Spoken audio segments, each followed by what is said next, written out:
पिछले भाग में हमने देखा कि कैसे आदित्य उस काली हवेली में फंस गया था। तुम्हें लगता है कहानी वहीं खत्म हो गई थी? नहीं, वो तो बस शुरुआत थी।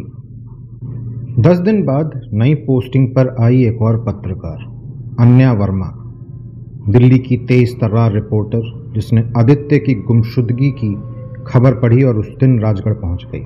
आदित्य मेरा कॉलेज फ्रेंड था। अगर वो कह रहा था कि हवेली में कुछ है तो ज़रूर होगा, ये अन्या ने कहा। उसने ठान लिया था वो उस रहस्य को सुलझाए बिना वापस नहीं जाएगी। उसी रात 12:30 बजे अन्या काली हवेली पहुंची। उसने अपने साथ एक कैमरा, टॉर्च और एक छोटी सी डायरी ली थी। आदित्य की वही डायरी जो हवेली के बाहर मिली थी। जैसे ही उसने गेट पार किया, हवेली ने एक बार फिर अपना मुंह खोला। अंदर सब कुछ वैसा ही था जैसे आदित्य ने लिखा था। सीढ़ियाँ, कोना और वही कमरा। वहीं एक तस्वीर पड़ी थी, धूल में लिपटी हुई एक पुरानी तस्वीर। उसमें एक नवविवाहित जोड़ा खड़ा था। लड़की की आंखें कुछ जानी पहचानी सी थीं। पीछे नाम लिखा था, मालिनी, 1943। विराज सिंह चौहान। विराज? लेकिन आदित्य का चेहरा इससे इतना कैसा मिलता है? अन्या बुदबुदाई। तभी, तुम क्यों आई हो? एक जानी पहचानी ठंडी आवाज कमरे में गूंज उठी। अन्या ने पलट कर देखा, मालिनी खड़ी थी। सफ़ेद साड़ी, बिखरे बाल, लेकिन चेहरा शांत। मैं जानना चाहती हूँ तुम्हारी कहानी। सच क्या है मालिनी? अन्या की आंखों में डर नहीं था, सिर्फ सवाल। मालिनी की आंखों में एक चमक सी आ गई और उसने बोलना शुरू किया। साल था 1943। मैं इस हवेली में बहू बनी थी। मेरी शादी जबरन विराज सिंह से करवाई गई, एक जमींदार जो मुझसे दुगनी उम्र का था। पर मेरा दिल किसी और के पास था, आरव। हम बचपन से एक दूसरे से प्यार करते थे, लेकिन जात पात, रुतबे और लालच ने हमें अलग कर दिया।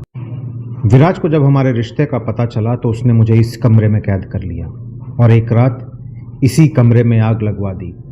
वो कहता था, अगर तू मेरी नहीं हो सकती तो किसी की नहीं होगी। मेरे शरीर को तो आग ने जला दिया, लेकिन मेरी रूह वो यहीं रह गई, इंतज़ार करती रही किसी अपने का। जब आदित्य आया, मैंने उसमें आरव की परछाई देखी। शायद वही जन्म बाद लौटा था, लेकिन मैंने फिर वही गलती की, अपने दुख को किसी और पर थोप दिया। मालिनी की आवाज़ टूट गई। अन्या ने पूछा, तो अब क्या करोगी? मालिनी ने धीमे स्वर में कहा, अब मुझे मुक्ति चाहिए, लेकिन वो सिर्फ तब मिलेगी जब मेरा सच सबको पता चलेगा। मेरे जलाए जाने की सच्चाई हवेली की दीवारों में छिपी हैं, नीचे तहखाने में।